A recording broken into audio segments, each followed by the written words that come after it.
recycling scheme, doing our green bit here on the South Coast. Now, headlines today in the money circles is the fact that, well, the pound is now worth $2. Great news if you're just about to go abroad. Spend like there's no tomorrow. But what's caused that? And why is the pound so strong against the dollar at the moment? Well, Jonathan Davis is the managing director of Armstrong Davis Chartered Financial Planners Limited. Delighted to say he's spared us some time this morning. Morning to you, Jonathan. Good morning, John. How are you? I'm very well, and I bet people off on holiday to the States are rubbing their hands at this moment, aren't they? Well, financially, of course, the weather here's quite good as well. Yeah, it's not bad at all, is it? It's certainly a good time to go on holiday to the States if you want to go relatively cheaply. Absolutely. Now, what's going on? Because this is the first time it's broken the $2 mark since 1992. So it doesn't happen that often, does it?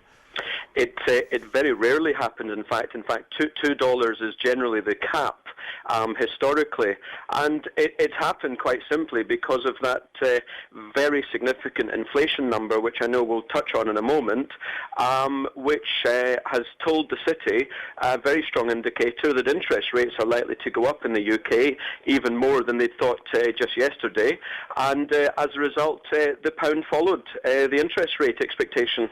Because, as you say, this is linked to the inflation news, that inflation is the shock surge in inflation to above 3%, a lot higher than anyone's predicting. And poor old Mervyn King now has to write a letter to Gordon Brown, doesn't he, explaining why?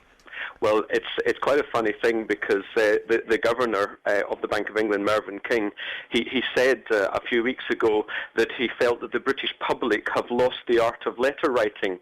Well, I rather think he's going to relearn it quite promptly. Oh, the irony. It's a bit like having to write a letter to the head teacher, isn't it, saying what's happened? Well, yes, I'm sorry. I meant to come to school, but absolutely. So what's happened then? So inflation has gone up because, what, the housing market is still booming, interest rates are still relatively low? Well, it's interesting that you should say that, because in this particular index, the CPI, the Consumer Price Index, which has shot up from 2.8 to 3.1% in March, it doesn't actually include house prices. Right. Okay, and what has actually caused the sharp increase in the interest rate is actually to do with a jump in the price of things that we need, bread and milk. Specifically, and meat. They've gone up quite sharply. And petrol, of course, recently has gone up. We've seen since the beginning of the year the price of a barrel of oil has gone up from about $55 a barrel to $65 a barrel, and of course that feeds through to eventually the cost of petrol. Absolutely. So when these things that we need go up, inflation goes up. And also, I guess, added to the mix, the cost of gas and electricity. These are all basic staples which we are paying out more and more for. And this is the sort of shopping basket of goods you're talking about here, which measures inflation.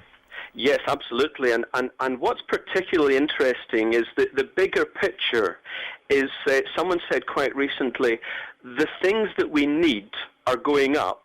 The things that we want, like, I don't know, DVDs and PlayStations and whatever, they're going down. So I think that's something that people have to bear in mind. The things that we need seem to be going up. The things that we want seem to be going down. Yeah. So you've hinted there that interest rates are likely to rise because whenever inflation goes up, interest rates go up to try and peg our spending.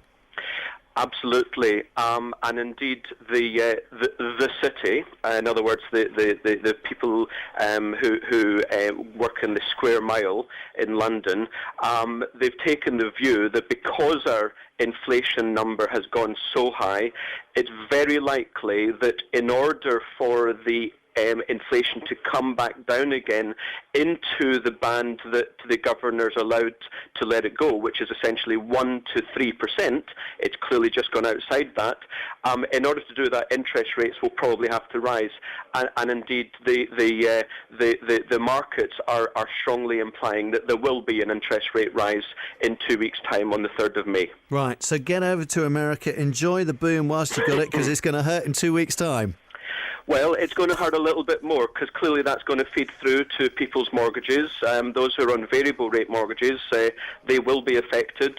And indeed, we've had 3 interest rate rises in the last 6 months, starting from August last year till January this year. And indeed, they expected a rate rise this month. It didn't happen. It seems pretty certain now it's going to happen. So, in other words, the UK the base rate is going to go from 5.25% to 5.5%. It seems pretty certain now. But hey, at least we'll be able to buy cheap iPods for a couple of weeks. Hey, fantastic. Jonathan, thank you so much for joining us. Jonathan Davis there, Managing Director of Armstrong Davis Chartered Financial Planners. Bit of meat on the bones for those headlines that the US exchange rate, £1, $2, but inflation up, that means one thing. Everyone reckons interest rates up again 2 weeks' time. OK, rubbish rescue on the way. We get it almost every night.